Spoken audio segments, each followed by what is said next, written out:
വചനത്തിന് അനുസരിച്ച് നാം ജീവിക്കാൻ റെഡിയായി തീർന്നാൽ ഇരുൾ അടഞ്ഞ വഴികളിൽ തിരുനാളമാകുവാൻ ഇന്നത്തെ ചിന്ത.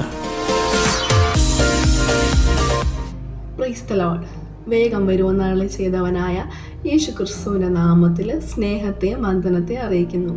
എക്സൽ മീഡിയയുടെ ഇന്നത്തെ ചിന്തയിലൂടെ അപ്പോസ്തല പ്രവൃത്തികൾ 22-ാം അധ്യായമാണ് നാം ഇന്ന് ധ്യാനിക്കാൻ പോകുന്നത്. 22-ൽ ആകെ 30 വാക്യങ്ങൾ അടങ്ങിയിരിക്കുന്നു.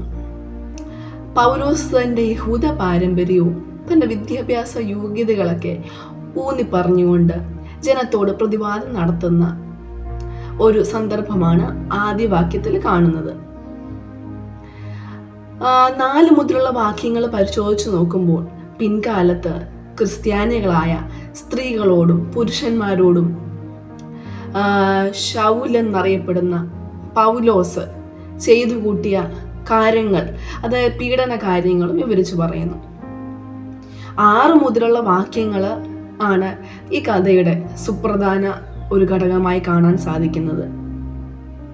പൗലോസ് തൻ്റെ ജീവിതത്തിൽ നടന്നതായ ഒരു സാക്ഷ്യം പോലെ, അതായത് ഇതിനെക്കുറിച്ച് കൂടുതൽ വ്യക്തമായി പഠിക്കാനാണെങ്കിൽ അപ്പോസ്തല പ്രവൃത്തി 9-ാം അധ്യായത്തിൽ നടന്ന ഒരു സംഭവത്തിൻ്റെ സാക്ഷ്യം പറച്ചിലായിട്ടാണ് 22-ാം അധ്യായത്തെ നമുക്ക് കാണാൻ സാധിക്കുന്നത്.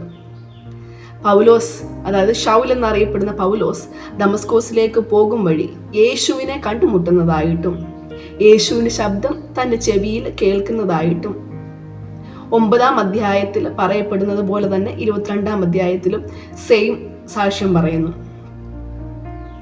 അത് തന്റെ ജീവിതത്തെ മാറ്റിമറിച്ചതായി യേശുവിൻ്റെ ശബ്ദം കേട്ടത്, ആ വെളിച്ചം തന്റെ ജീവിതത്തിൽ വന്നത് തന്റെ ജീവിതത്തിൽ വലിയൊരു മാറ്റത്തിന് ഒരു കഥയായി തീർന്നു.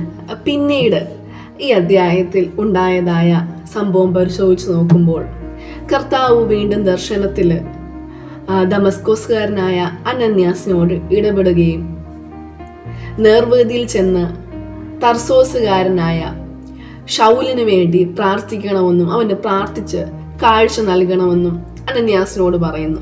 കേട്ട മാത്രയിൽ അനന്യാസിന് മനസ്സിലായി, ഇത് ക്രിസ്ത്യാനികളെയും സ്ത്രീകളെയും പുരുഷന്മാരെയും അനവധിയായി പീഡിപ്പിച്ചു കൊണ്ടുവരുന്ന ദൈവവചനത്തിനെതിരായി സംസാരിച്ചു കൊണ്ടിരിക്കുന്ന ഒരാളാണല്ലോ ശൗൽ എന്ന് കർത്താവിനോട് പറയുകയും അതിന് മറുപടിയായി ദൈവം പറഞ്ഞത്, ശൗൽ ഇപ്പോൾ എൻ്റെ നാമം ജാതികൾക്കും രാജാക്കന്മാർക്കും ഇസ്രായേൽ മക്കൾക്കും മുമ്പിൽ വിളിച്ചു പറയാൻ പോകുന്ന ഒരു സുവിശേഷത്തിന്റെ വക്താവായി ഞാൻ അവനെ മാറ്റിയിരിക്കുന്നുവെന്നാണ് അനന്യാസിനോട് പറഞ്ഞതായ മറുപടി. ഇത്തരത്തില് ശൗൽ എന്ന ദൈവത്തിന്റെ ജനത്തെ ഒരുപാട് പീഡിപ്പിച്ചുകൊണ്ടിരുന്ന, വചനത്തിനെതിരായി നിന്ന ശൗൽ എന്ന പൗലോസ് ദൈവത്തിന്റെ സന്നദ്ധയിലേക്ക് തിരിഞ്ഞു വരികയും പിൻകാലത്ത് ദൈവത്തിന്റെ വചനം ചുമക്കുന്ന ഒരു വക്താവായിട്ട് അനേകരോട് സുവിശേഷം പറയുന്ന ഒരു വ്യക്തിയായിട്ടും ശൗല് മാറുവാനിടയായി തീർന്നു.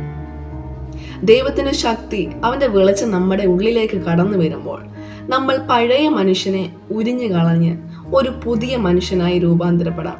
പഴയത് ആയിട്ടുള്ള നമ്മുടെ ജീവിതത്തിന്റെ എല്ലാ സ്വഭാവങ്ങളും എല്ലാ അവസ്ഥകളും ഉരിഞ്ഞു മാറ്റുകയാണ് ചെയ്യേണ്ടത്. നമ്മളുള്ള പഴയ മനുഷ്യനെ നമ്മൾ പാടെ ഉപേക്ഷിച്ച് ദൈവത്തിന്റെ വചനത്തിന്റെ അടിസ്ഥാനത്തിൽ അവൻ നമ്മളുടെ ചെവിയിൽ കേൾപ്പിക്കുന്ന വചനത്തിന് അനുസരിച്ച് നാം ജീവിക്കാൻ റെഡിയായി തീർന്നാൽ ദൈവികമായ പദ്ധതി പ്രകാരം നമ്മളെ നല്ല ഒരു കുശവന്റെ കയ്യിലെ നല്ല ഒരു കളിമണ്ണ് പാത്രം പോലെ യേശു കർത്താവ് നമ്മളെ മെനഞ്ഞെടുത്ത് നല്ലൊരു സൃഷ്ടിയാക്കി തീർക്കാൻ ദൈവം നമ്മളെ സഹായിക്കും.